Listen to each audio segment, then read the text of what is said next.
right.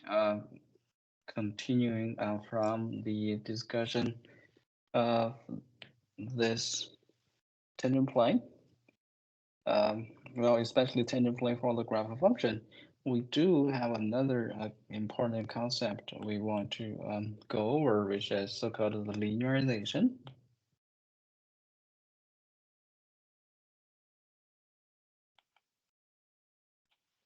Linearization for function f of xy at a point ab, which means that x equals a, y equals b, right? So the linearization is indeed a function. Okay, it is defined by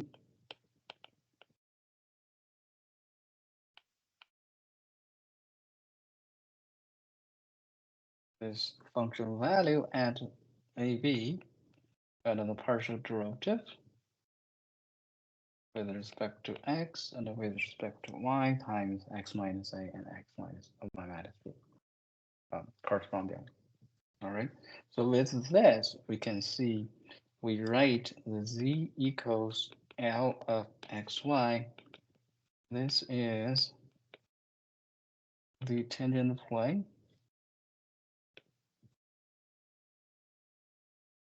at point AB f of AB on the graph function. All right, so part one, part two, and part three. We also used this linearization to do the approximation, right? So because we said this f of xy is going to be approximated by L of xy.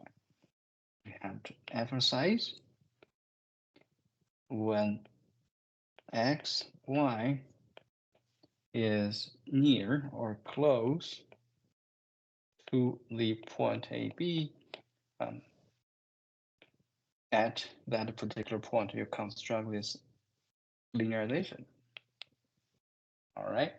And for this, because we said this is a linear approximation, so linear approximation.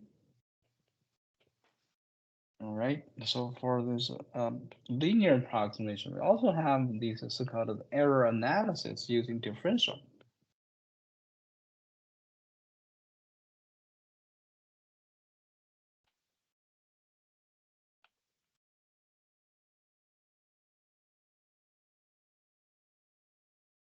Which is quite similar, related to the linear approximation by using the linearization, right? So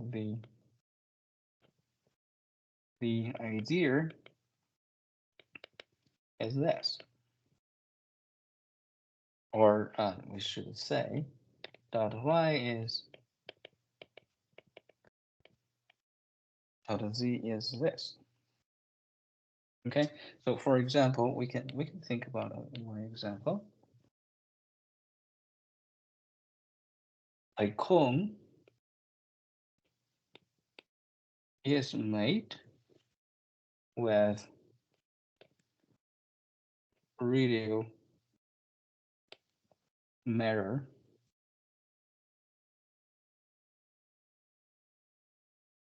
a 3 centimeter plus or minus 0.1 centimeter.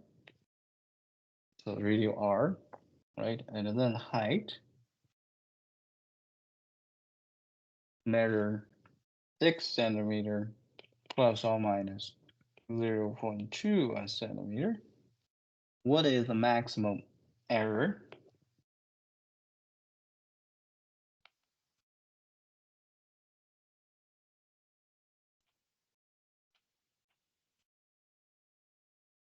Made to the volume of the cone?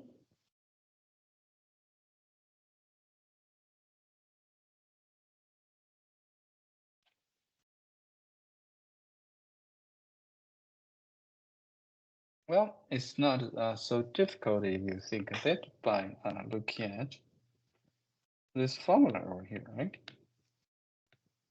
Okay, so let's answer it. So first thing is that what is indeed the volume?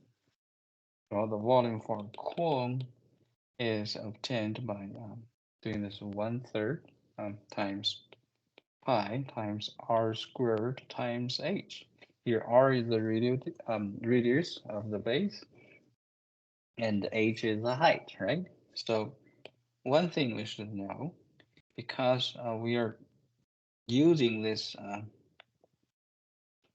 differential error analysis, we got to use the partial derivatives. For this volume V, what are the partial derivatives we should have? So partial V, partial R, which is 1/3 times pi times 2r times h, right? And the partial V, partial h is what? Well, it is just the pi times r squared over 3. Okay, we can simplify this.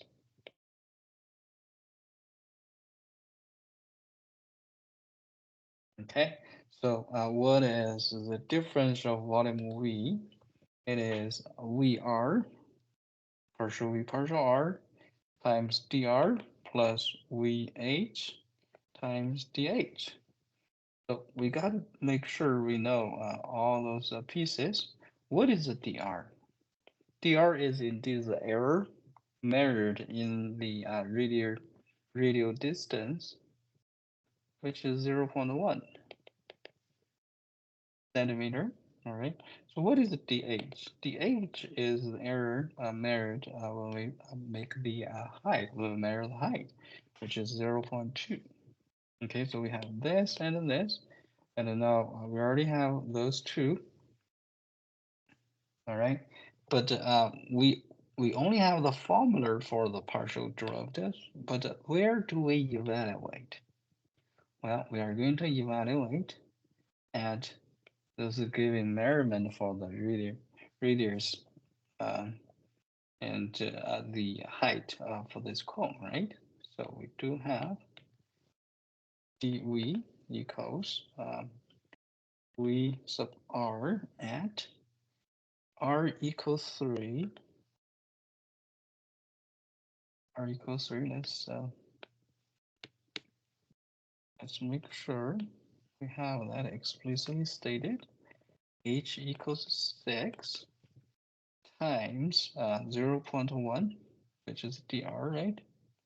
0.1 plus capital V sub h at r equals 3, h equals 6 times 0.2. All right, so we have what is V sub r at 36? So V sub r 36 is 2 over 3 pi times 3 times 6, which is 12 pi, I think.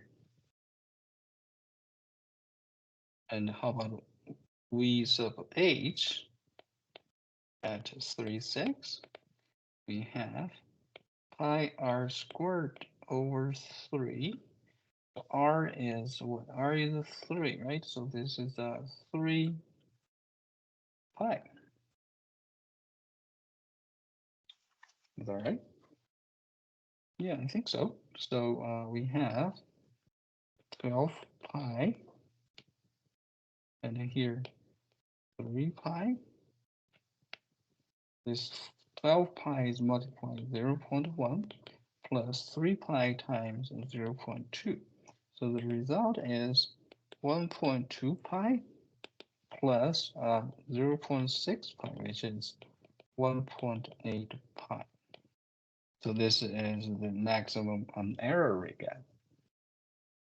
All right, but we can also compute the ratio of error.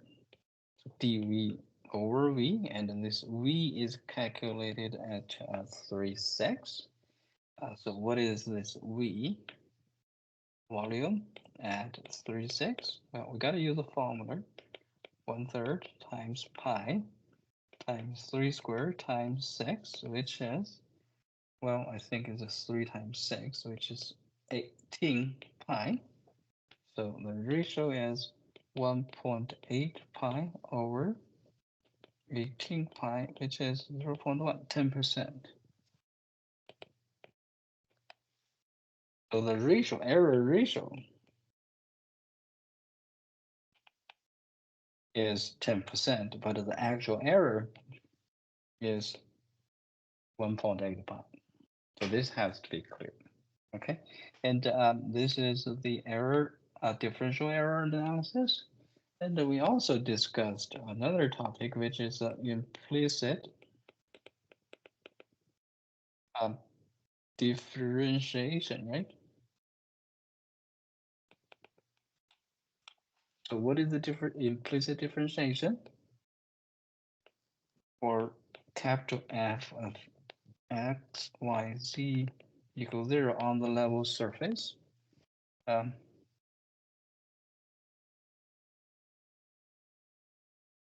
this level surface, so which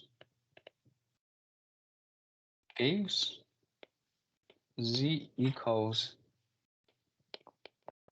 z of xy from here.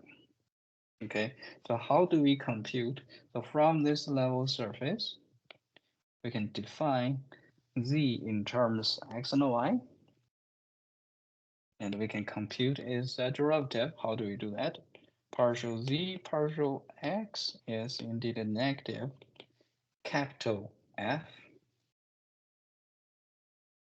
subscript x, capital F subscript y, which is negative. So this is partial capital F partial x over partial capital F partial z. And similarly, um, partial z partial y is given by negative partial capital F partial y over partial capital F partial z.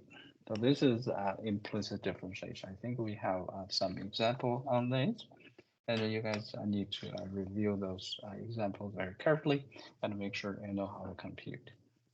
All right, so let's stop the review here.